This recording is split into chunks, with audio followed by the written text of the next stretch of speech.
तो आज हम लोग पहुंच चुके हैं, कहाँ पहुंचे हैं? क्या जगह?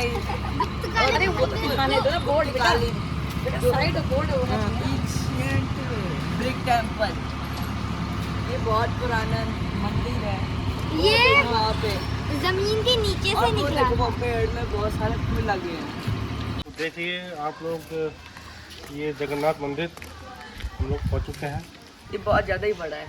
ये घाटमपुर में भीतर गांव में स्थित है और यहाँ का प्रसिद्ध मंदिर है, काफी साल पुराना। चलिए दिखाते हैं आपको अंदर। हाँ, अंदर दिखाते हैं। ये देखिए, बहुत ही पुरानी पुरानी दीवारें हैं। ये देखो, ये देखिए,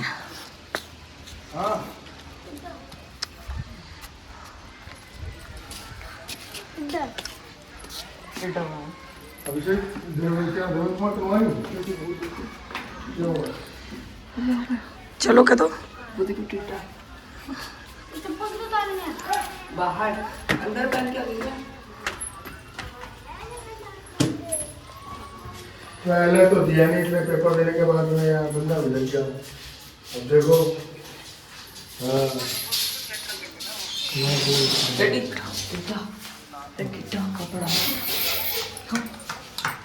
यश, कैसा लग रहा है? अच्छा लग रहा है। कौन सा मंदिर है ये? जगन्नाथ ये चलो पैर छुओ। ये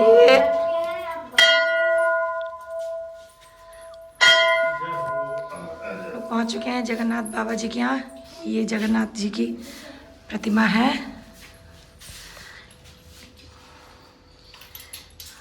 बहुत ही अच्छी है।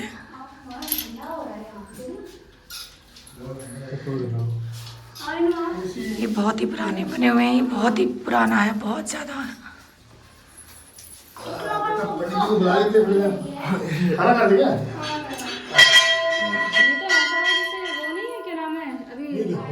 राम जी की जो प्रतिमा रखी हुई है, आयुष, यश, इस तरीके कैसा लग रहा है? अच्छा है। अच्छा लग रहा है ना? चलो अंदर चलो। अब नहीं, अंदर नहीं जाते। हज़ारों साल पुराना। हजारों हजारों साल पुराना है ये मंदिर। आप चलो। तो ये टपक रहा है, इससे मन किनारे दिखाई देगी बूंदे। हाँ मैं कह तो रही हूँ, अभी टपकी दिए। हाँ मैं मुझे कोई ठंडा ठंडा पानी गिर सकता है। अच्छा अच्छा।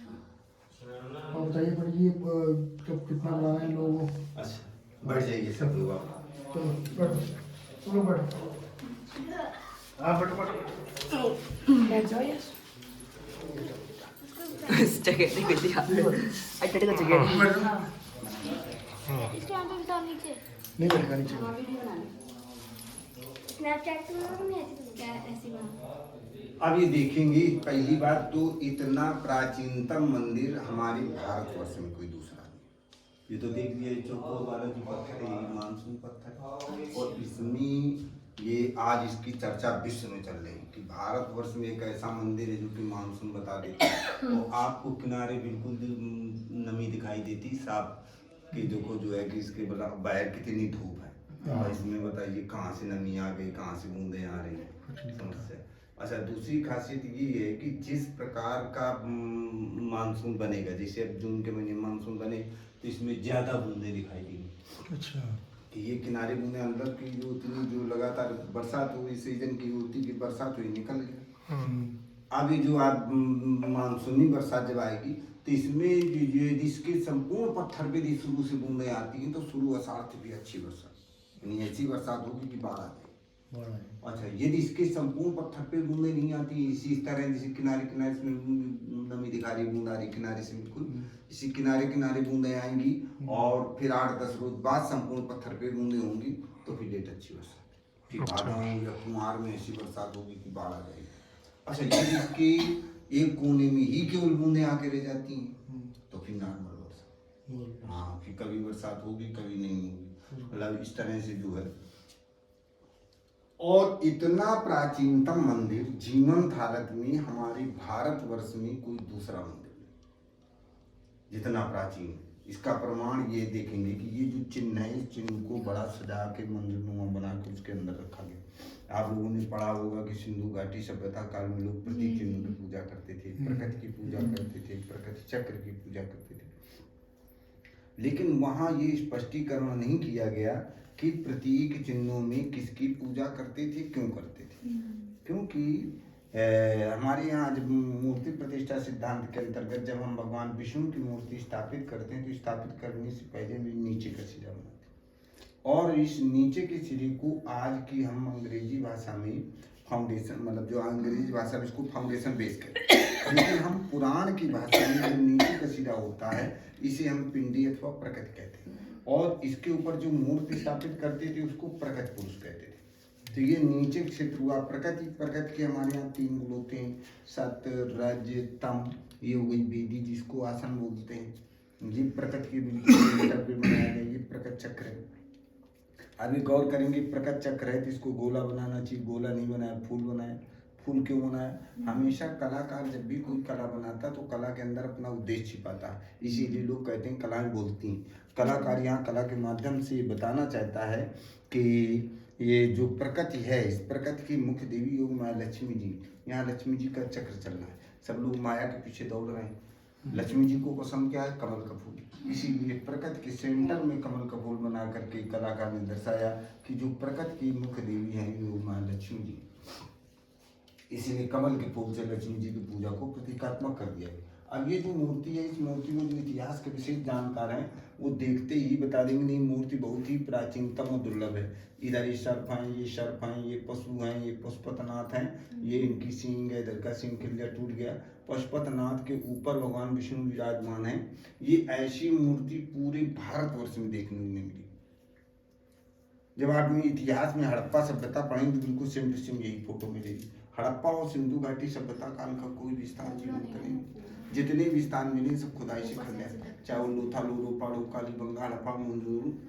तो इस मूर्ति के माध्यम से कहा जाता है कि इतना प्राचीनतम मंदिर जीवंत हालत में हमारे भारतवर्ष में कोई दूसरा मंदिर नहीं। तीसरी बात देखेंगे कि ये 12 खंभे। जब आप राजा शिवी का इतिहास पढ़ेंगे, कबूतर वाले राजा शिवी का कि एक तरफ राजू में कबूतर, दूसरी तरफ अपना मांस काट के रखते गए, तो ये 12 द्वारी राजा शिवी की दौरान बनती थी। सब पहले खुली होती थी, खम्भों के बीच में जगह होती थी, लेकिन जैसे जैसे राजा आते गए इसको कवर कर दिया गया, ढक दिया गया। और हम ध्यान देंगे कि राजा शिवी कौन हो गई? राजा शिवी चंद्रवंश में दुष्यंत और शकुंतला से बहुत पहले, दुष्यंत और शकुंतला के बहुत बाद महाभारत के बाद उड़ीसा जगन्नाथपुरी बनी। तो ये 12 खंभे प्रमाणित करते हैं कि उड़ीसा की जगन्नाथपुरी से प्राचीनतम है, अर्थात महाभारत से बहुत पहले का है।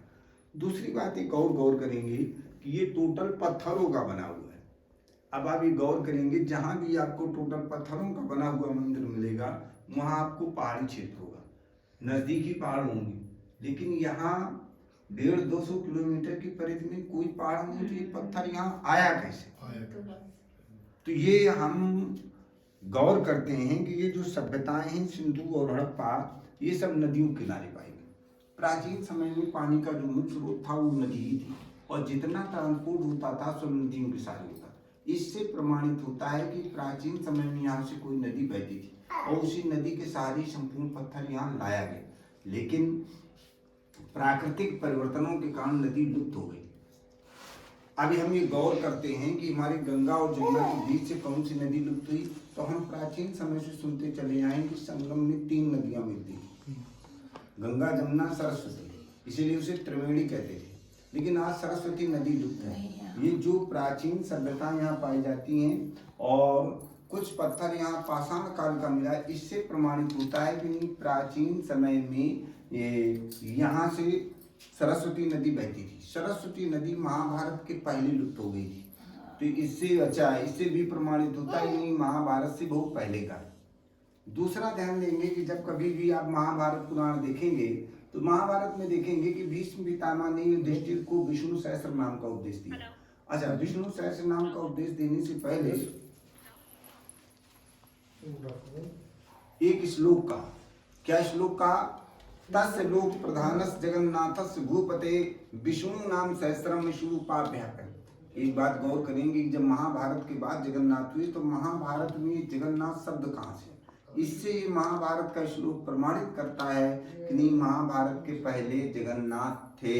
और आज जैसे कृष्ण को जगन्नाथ कहते हैं, प्राचीन समय में भगवान विष्णु को ही जगन्नाथ कहते थे। अभी देखेंगे जो नीचे का सिरा है ये शिव बेटा जिसे शिव मूर्ति में जलाधार होता है हमेशा उत्तर दिशा होता है। मूर्ति के ऊपर वो देखेंगे कि वो सिंहासन बना हुआ है, उसमें बैठे हुए मूर्ति ब्रह्मा जी, ये विष्णु, और ये नीचे सिरा शिव के टाइम महेश। ब्रह्मा विष्णु महेश कहने का तात्पर्य सृजन पालन संहार, ये तीनों अधिकार जब जो है भगवान विष्णु को मिले तब ये जगत के जारी रहा, इसीलिए इतना प्राचीनतम स्थान जीवंत बना रहा, नहीं तो ये भी खंडहर हो गया। सही बात। समय सबसे बड़ा बल, एक गति के समान समय नहीं चलता है। अरे किसी समय ये भी वो बड़ा भव्य वो गति, ये टूट पत्थरों का बना हो गया, आज ये जो है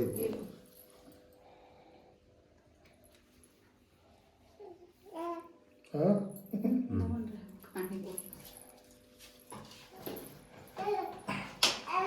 14 फीट 14 फीट छोड़ दी वाली